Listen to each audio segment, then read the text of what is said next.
1. When developing a training module for NYC Fireguard F01 candidates, which instructional strategy best aligns with adult learning principles? A. Rote memorization drills. B. Scenario-based role-play exercises. C. Silent reading assignments. D. Teacher-centered lecture only. 2. Which of the following most accurately describes the primary responsibility of a Fireguard F01 in a building without a functioning fire alarm system? A. To perform routine custodial duties. B. To inspect, patrol, and respond to fire emergencies. C. To assist only during fire drills. D. To maintain insurance compliance paperwork. 3. In curriculum development for the F01 certification, what method ensures learners retain practical skills for real-life fire incidents? A. Frequent summative testing without feedback.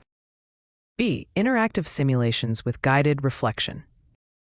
C. Long written essays on fire safety history.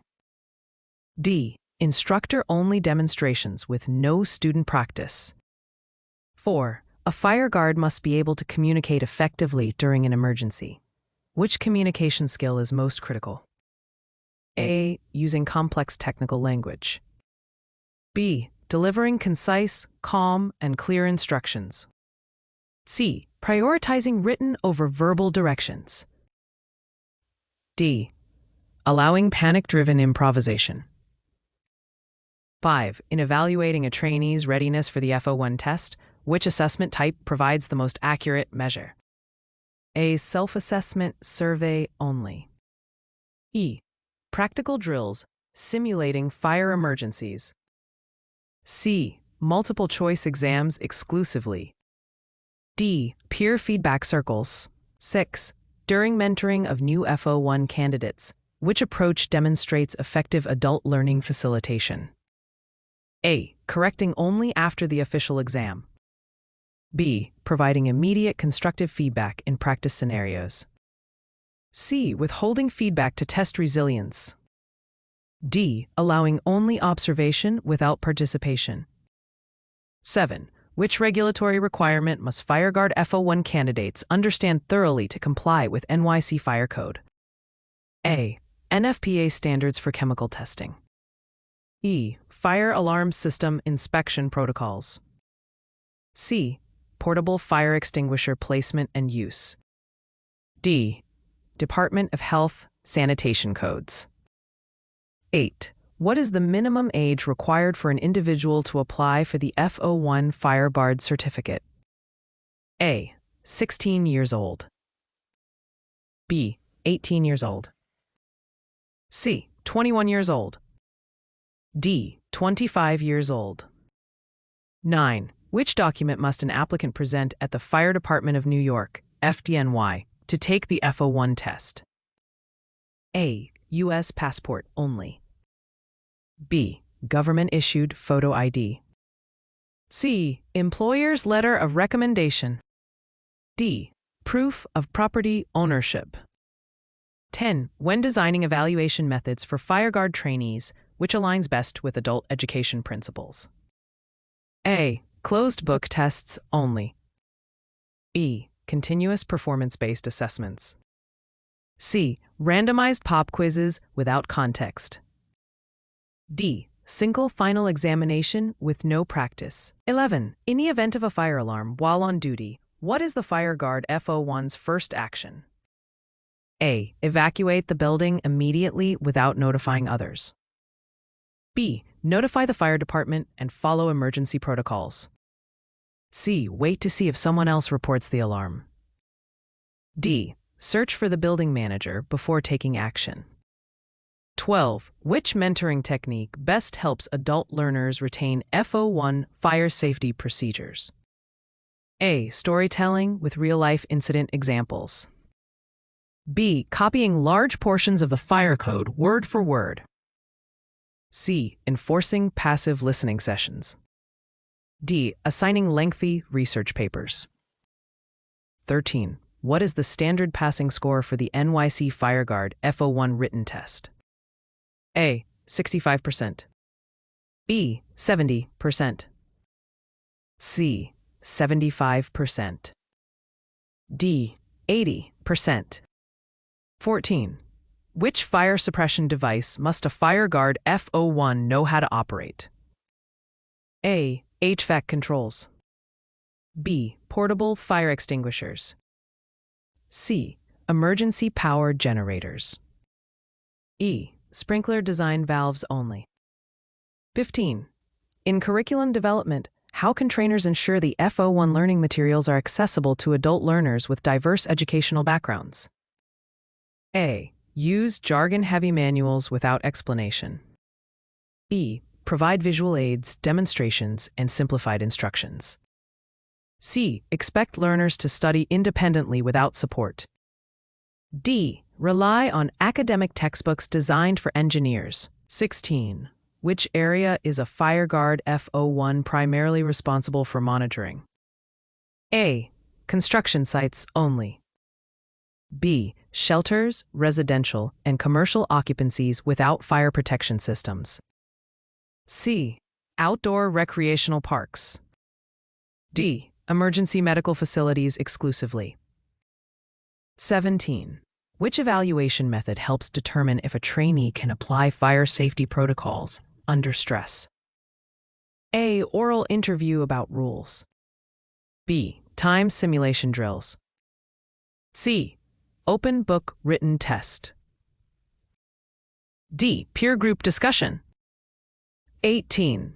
In adult learning facilitation, why is reflection after fire simulation exercises important?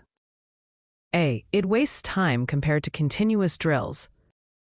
B. It allows learners to analyze actions and improve performance. C. It discourages critical thinking.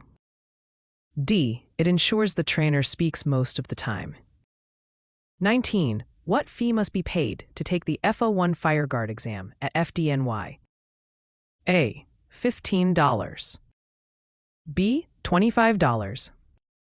C. $50. D. $100. 20. Which document must fireguards maintain daily to comply with NYC Fire Code? A. Financial audit records. B. Fire watch logbook. C. Tenant lease agreements. D. OSHA employee forms. 21. Which communication technique should a fireguard use when instructing building occupants during evacuation? A. Shouting commands without structure. B. Calm, authoritative, step-by-step directions. C. Overly technical jargon. D. Ignoring questions from occupants. 22. In mentoring adult fireguard trainees, what technique increases confidence before the actual exam? A. High-stakes testing with no practice. B. Mock exams with feedback. C. Removing practice opportunities to save time. D. Encouraging only self-study. 23. What type of extinguisher should be used on an electrical fire? A. Water-based extinguisher. B. Class B extinguisher. C. Class C extinguisher. D. Class K extinguisher. 24. Why is record-keeping critical for Fireguard F01 duties? It documents fire safety compliance and inspections. B. It replaces the need for active patrols. C. It ensures only financial accountability. D. It minimizes communication responsibilities. 25.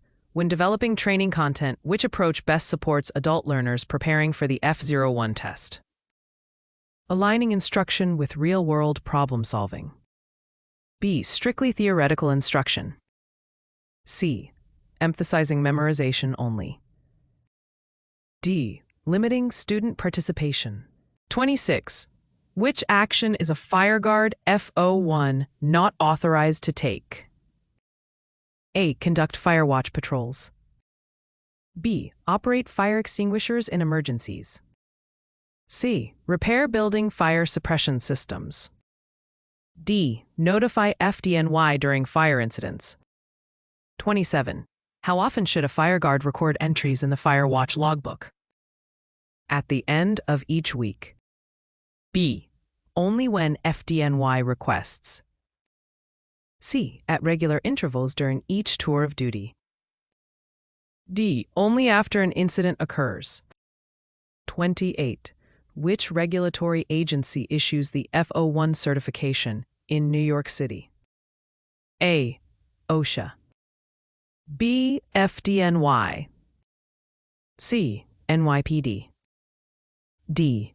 FEMA. 29. Which mentoring style is most effective for preparing a group of F01 candidates? A. Collaborative peer-to-peer practice with instructor guidance. B. Competitive memorization contests. C. Instructor dominance with no questions allowed. D. Isolated individual study. 30. If a fireguard notices a blocked fire exit, what is the correct procedure? A. Ignore it until the next scheduled inspection. B. Immediately report and document the hazard. C. Wait for the fire alarm to test its usability. D. Use the exit for personal access only. 31. Which type of fire extinguisher is designed for combustible metals? A. Class A. B. Class B. C. Class D. D. Class K. 32. In evaluating F01 test candidates, what is the most effective method of formative assessment? A. Tracking performance during practice drills. B. Assigning only multiple choice tests. C. Reviewing test scores at the end of the course. D. Allowing learners to self-report readiness. 33. Why is communication training essential in the F01 curriculum? A. It ensures fireguards can clearly direct occupants during emergencies. B. It is optional and unrelated to safety performance. C. It reduces the need for fire patrols. D. It replaces the requirement for technical knowledge.